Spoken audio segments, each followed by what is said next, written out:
Ebyagambo rukurira mboro ry'enyamisho rya Conservation True Center erukushangwa mu district ya Butambara kandi ogu nagira ngo akashabe kitongore cyawo akubasa kumwicereza kureta engwe hamwe n'ibindi bika by'enyamisho bitakurebeka mu ihanga kandi nagira ngo akaba yashashwireho bitahwireho bwire batari kumwicereza. 4 years ago I paid a deposit on cheetah. Same thing happened. I lost the money. So I'm very sorry to sound bitter, but this is 5 years of frustration built up. And the supercats I mentioned. So really, let us move together as a country. This facility has the potential. We open doors. We're in partnership with UEC. We're in partnership with UA.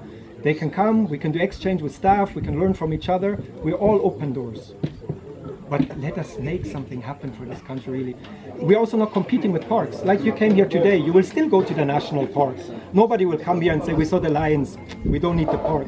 It's an addition, it's not a competition. Ecyaretera abanyishenjero kugira ngo hine ba investor bahirwe itaka bitu batine cyo barukuzikozesa kandi nabagira ngo ubu nubwo bwire kurahaba investor bine cyo bakozireho bito nabwanyuma chairman w'akakiiko akayagira ngo nibija kugaruka mu rukika hishenjero kubasa kuganira hanshongeji.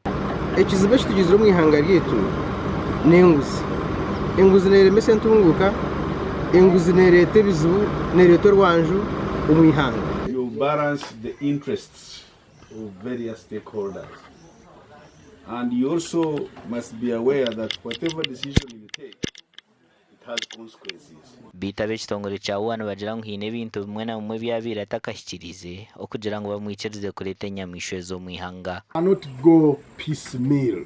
Can you prepare an acquisition plan for your animals?